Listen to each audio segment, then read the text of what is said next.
मैं त्रिनाथ ठाकुर अपरिहार्य कारणों के वजह से अपने यूट्यूब चैनल DNT एकेडमी का नाम बदलकर learn geography with Trinath Thakur कर रहा हूँ। वर्तमान समय से आप सभी इस चैनल को नए नाम से फॉलो करें। हेलो दोस्तों, मैं दिननाथ ठाकुर अपने YouTube channel learn geography with Dinanath Thakur में स्वागत करता हूं। दोस्तों, आज हमारा विषय सामाजिक भूगोल के अंतर्गत विश्व की प्रमुख जनजातियों में हम आज देखेंगे भूमध्य रेखीय प्रदेश की प्रमुख जनजातियाँ। विशेषकर इसमें हम लोग आज पिग्मी, सकाई और सेमांग के बारे में वर्णन करेंगे। पिग्मी का विस्तृत वर्णन आज आप लोगों को इस वीडियो में मिलेगा।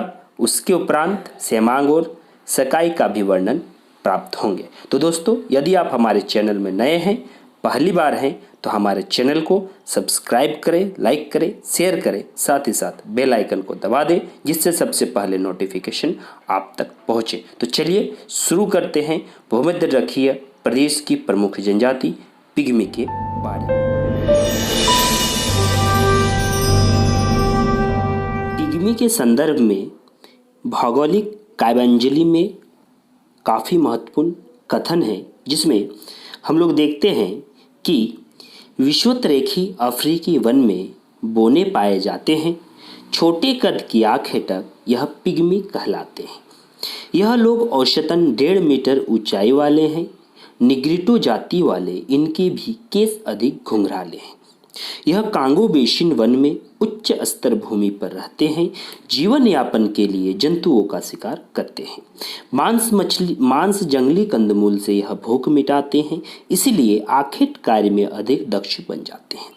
यह कविता विशेष तौर पर भौगोलिक काव्यांजलि में दिया गया है, जिसमें हम लोग स्पष्ट रूप से समझ सकते हैं कि विषुवतरेखी अफ्रीकी वन, जिसे हम कांगो बेसिन कहते हैं, वहाँ हमारा पिग्मी जनजाति निवास करती है। ये बोने कद के होते हैं, छोटे कद के होते हैं, या फिर कहें नाटे कद के होते हैं। ये अफ्रीकी जनजातीय समूह से संबंधित होते हैं और इनकी औसत ऊंचाई 1.5 मीटर की होती है। ये विशेष तौर पर निग्रेटो जाति वाले होते हैं। इनके केस भी काफ़ी घुंघराले होते हैं, क्योंकि निग्रेटो जाति के केस घुंघराले होते हैं। ये कांगो बेसिन में निवास करते हैं और जीवन यापन के लिए जंतुओं का शिकार करते हैं।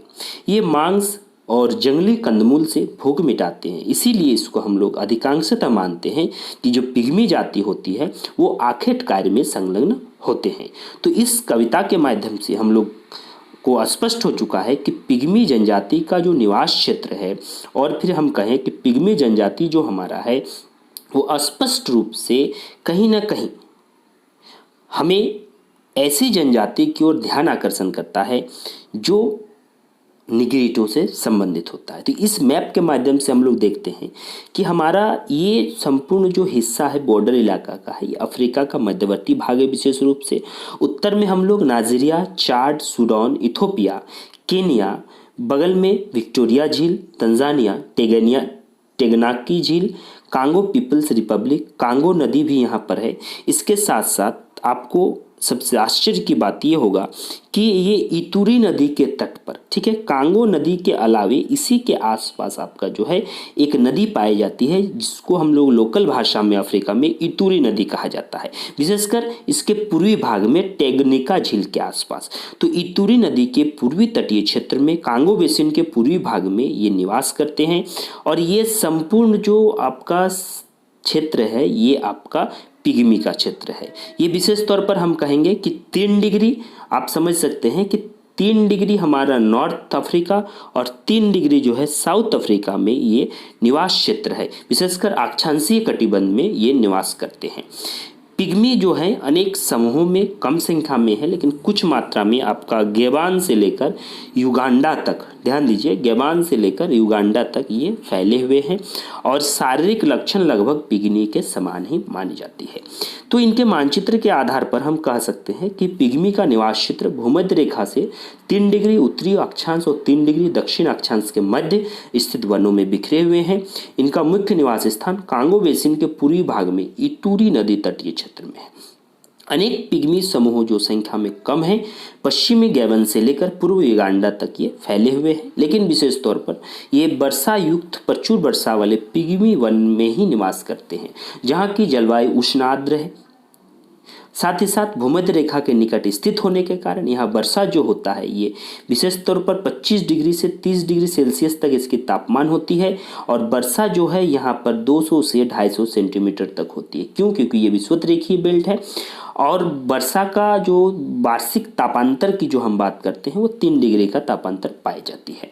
और वायुमंडल में आर्द्रता भी हमारा 25% रहता है। तो हम कह सकते हैं कि उच्च तापमान, उच्च आर्द्रता, शांत वायु के कारण पर्यावरण उमस भरा और असहाय होता है। और सदापर्णी सघन वन में वृक्षों के लंबे ऊंचे भागों में ये जो है पिग्मी जनजाति निवास करती है। और विशेष रूप से हम जानते हैं कि पिग्मी अस्थायी जलवासी और घुमक्कड़ जीवन व्यतीत करते हैं। तो यहाँ से आपका जो सवाल आ रहा है, पिग्मी का निवास क्षेत्र कहाँ है, अक्षांशीय दृष्टिकोण से निवास क्षेत्र कौन सी नदी तटीय क्षेत्र में बैठा हुआ है, और ये अस्थायी जलवासी घुमक्कड़ है। ठीक है, चलिए आगे बढ़ते हैं शारीरिक लक्षण में। तो शारीरिक लक्षण में सबसे महत्वपूर्ण बात जो हमारा है, पिग्मी निग्रिटो या फिर कहें निग्रिटो प्रजाति से संबंधित है। इनका शारीरिक कद काफ़ी छोटा माना जाता है, यानी हम कहें 132 सेंटीमीटर यानी 52 इंच तक। इसीलिए इसे हम क्या कहते हैं, बोना भी कहते हैं। ध्यान दीजिए, इसीलिए हम पिग्मी को बोना भी कहते हैं। स्त्रियों की औसत ऊंचाई जो माना गया है 140 से 140 सेंटीमीटर, जबकि पुरुषों की 150 सेंटीमीटर औसत ऊंचाई इसमें निकल कर आती है। पिग्मियों की अनेक उपजातियां हैं, यहाँ पर थोड़ा सा मिसप्रिंट है।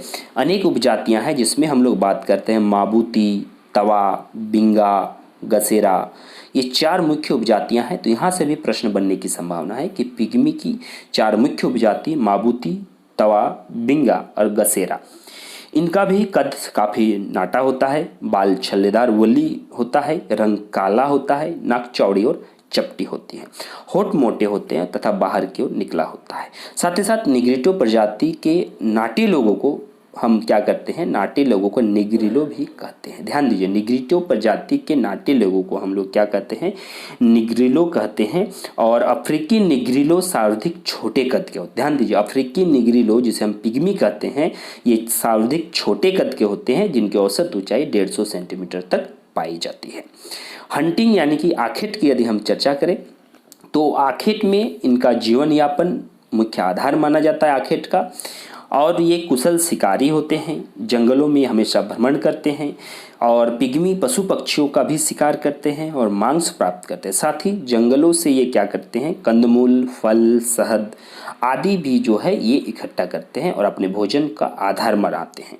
साथ ही तालाबों और झीलों से ये मछलियों का पालन करते हैं, मछलियों को पकड़ते हैं, और मछलियों को पकड़ने के लिए कंटिया द्वारा इसे फंसाते हैं मछलियों को। साथ ही साथ सबसे महत्वपूर्ण जो बात है बर्छी, तो बर्छी क्या होता है पिग्मियों के लिए, तो बर्छी क्या है कि सामान्यतः दिन में जब सोते हुए हाथी को एकांत पाकर, एक अकेले पाकर हाथी को घेर कर तीरों से जो मारते हैं और उसे अंधा कर देते हैं, और विषाक्त तीरों से उसे प्रभाव करते हैं। जो विषाक्त तीर होता है जिसे हम छोटी बर्छी कहते हैं। यहाँ ध्यान दीजिए कि उसके मुख्य जो औजार है बड़े जीवों के लिए वो विषाक्त तीर होते हैं, जिसे छोटी बर्छी कहा जाता है।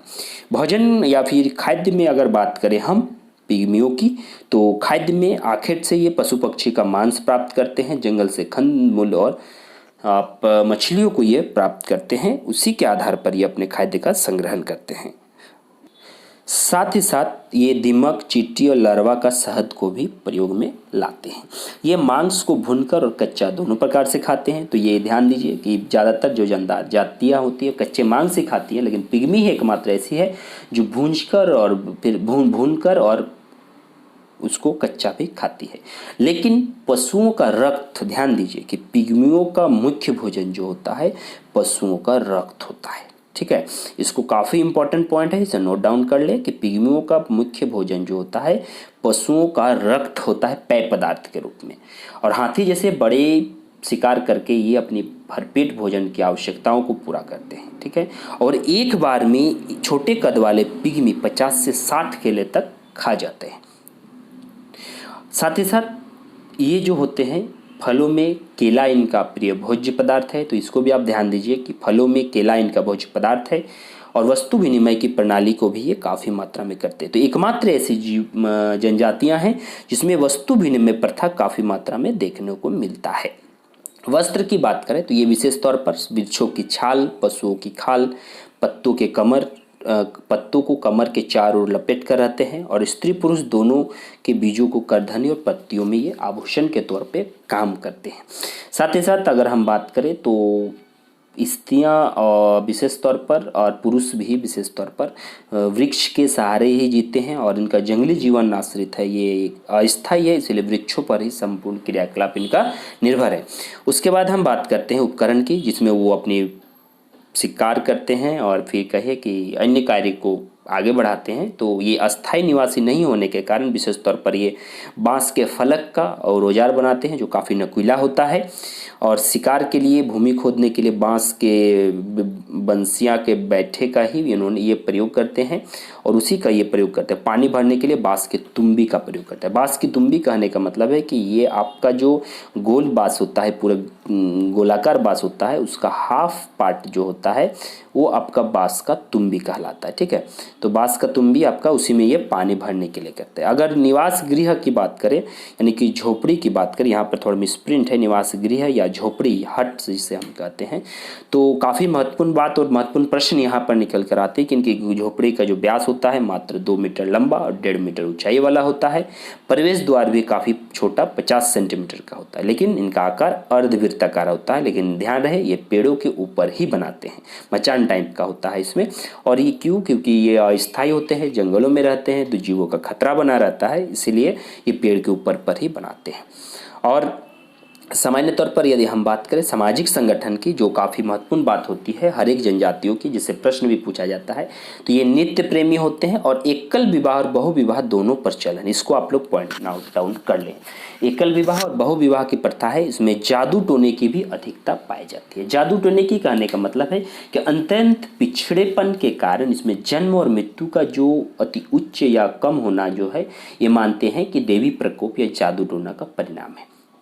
साथ ही साथ ये सांस्कृतिक विकास के दृष्टिकोण से ही आदिम व्यवस्था को लेकर अभी भी चल रहा है। क्यों? क्योंकि ये अभी तक मुख्य धारा से नहीं आ पाए हैं और ये प्रत्यक्ष और परोक्ष रूप से प्रकृति के साथ जुड़े हुए हैं, जिस पर मूल रूप से अगर हम इसके सामाजिक संगठन में वस्तु विनिमय प्रणाली की बात करो तो साइलेंट ट्रेड होता है। ध्यान दीजिए आप लोग, इस पर साइलेंट ट्रेड का ज़्यादा प्रभाव देखा गया, मुख्य व्यापार जिसे हम कहते हैं। यानी कि कांगो बेसिन में जो पिग्मी समुदाय के सामूहिक बंटू कृषकों के अस्थायी बस्तियां होते हैं, जो छोटे छोटे कृषक होते हैं, एक दूसरे के भाषा से अनभिज्ञ होने के कारण, उनके भाषा को समझ नहीं पाने के कारण दोनों के बीच साइलेंट ट्रेड का कार्य होता है। तो इनके छोटे छोटे बिंदुओं को ध्यान देना है कि इनका विवाह प्रणाली क्या है, सामाजिक संगठन क्या है, इनका वस्त्र में क्या है, भोजन में क्या है, मुख्य औजार क्या है, बांस की तुम्बी है, मछलियों के लिए कंटियों का प्रयोग करते हैं, निवास क्षेत्र का, और साथ ही साथ ये इसका जो मुख्य लोकेशन है उसको, और इन सभी के आधार पर जो है हमारा प्रश्न बनता है। तो दोस्तों, इसके बाद अगले वीडियो में हम लोग बात करेंगे पिग्मी के उपरांत हम मुख्य सेमांग जाति के बारे में, जो भूमध्य रेखीय प्रदेश के मलाया और दक्षिण थाईलैंड के पर्वतीय भाग में निवास करते हैं। ये भी एक छोटे नाटी कद के जीव हैं, काफ़ी महत्वपूर्ण जीव हैं, प्रजाति हैं, जनजाति हैं। तो इनके बारे में हम अगले वीडियो में बात करेंगे। तो यदि आप हमारे चैनल को अभी तक सब्सक्राइब नहीं किए हैं तो हमारे चैनल को सब्सक्राइब करें और इसी प्रकार के वीडियो पाने के लिए हमारे साथ निरंतर बने रहें। धन्यवाद।